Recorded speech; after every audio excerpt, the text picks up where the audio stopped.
Hello बच्चों, कैसे हैं आप। स्टोरी चैनल में मैं आपका स्वागत करती हूँ। आज की स्टोरी बुद्धिमान बकरी।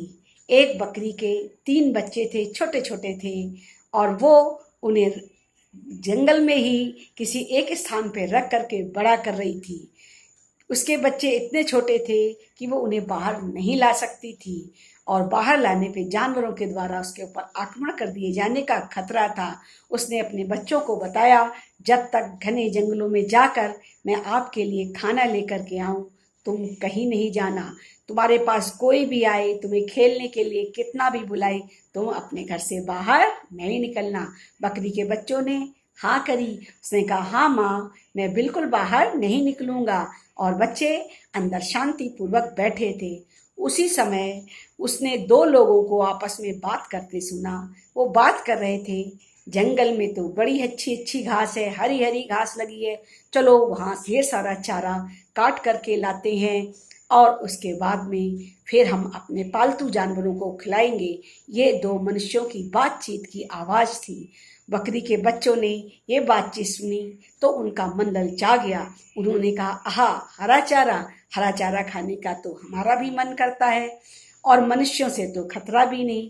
क्या मैं इनके साथ जा सकता हूँ? उसके 2 बड़े भाई बहनों ने कहा, नहीं, बिल्कुल नहीं, माँ ने मना किया है और हम लोग किसी दूसरे के साथ बाहर नहीं जाएंगे। और ये कहकर उसने अपने छोटे भाई को समझाने की कोशिश करी, परंतु वो बच्चा छोटा था, लालच में आ गया। उसने कहा, मैं जल्दी ही पास में ही जाकर हरी हरी घास खा करके लौट आऊंगा, मुझे कृपया थोड़ी देर के लिए जाने दें। और ये कह करके वो नन्हा बच्चा बाहर निकल आया, और बाहर निकलने के बाद थोड़ी दूर पे ही उसे हरी हरी घास दिखाई पड़ी।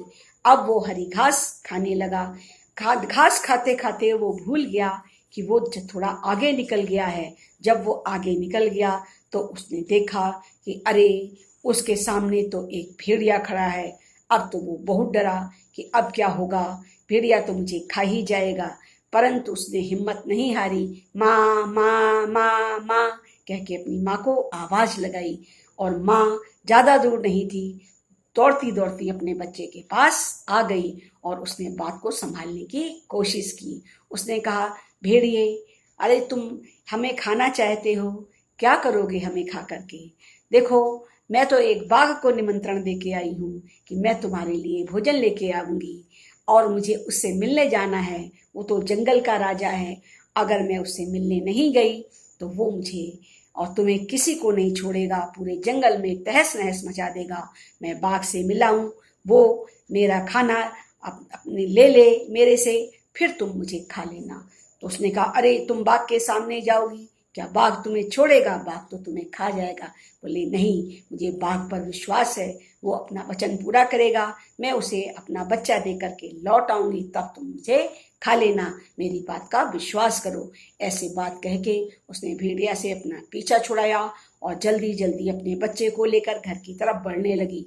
पर ये क्या, वो अभी आगे जा ही नहीं पाई थी कि उसने देखा कि अरे, उसके सामने तो शेर, सचमुच का शेर खड़ा है। अब तो बकरी बहुत घबराई कि अब तो मेरी खैर नहीं, ये मुझे भी खा जाएगा और मेरे बच्चे को। अब उसने कोशिश की कि मैं फिर से अपनी बात बनाऊं, और उसने फिर कहा, देखो शेर जी, मैं आपके सामने आपका निवाला बन करके खड़ी हूँ, परंतु अगर आप मुझे जाने देंगे तो मैं आपकी रानी के लिए ताज़ा ताज़ा मेमने का मांस और मैं खुद उपस्थित होंगी।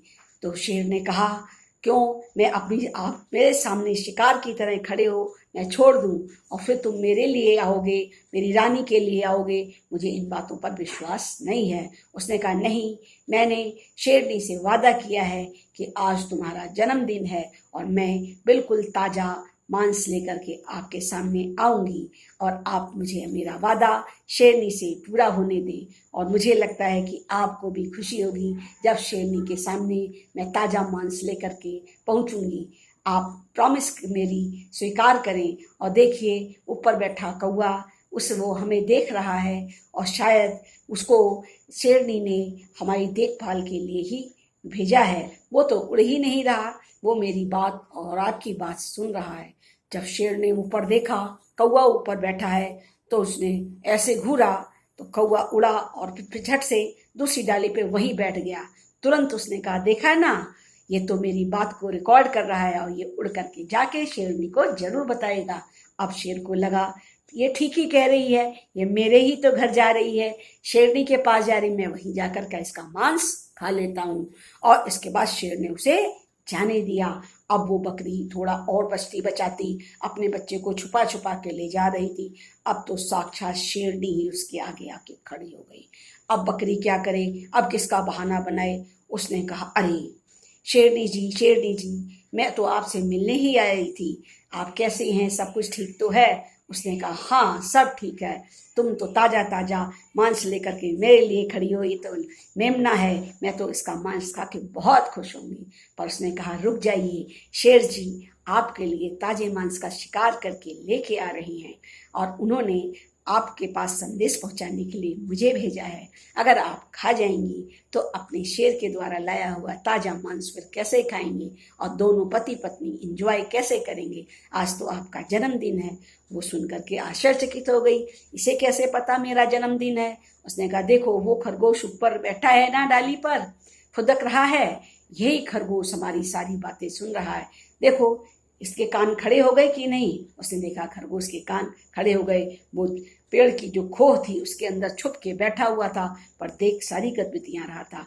उसने कहा, हाँ सचमुच है, लगता है शेर ने हमारे लिए खरगोश को बिठाया है कि वो मेरी बातचीत को सुन रहा है, ये बकरी ठीक कहती है। और उसने कहा, अच्छा भाई तुम जा सकती हो, हम दोनों इकट्ठे आज साथ साथ खाना खाएंगे क्योंकि आज हमारा जन्मदिन है। ऐसा कह के बकरी उसको जल्दी से प्रणाम करके रवाना हुई। इतनी तेजी से उसने जंगल पार किया कि उसका अपना घर आ गया और अपने बच्चे की वो रक्षा कर सकी।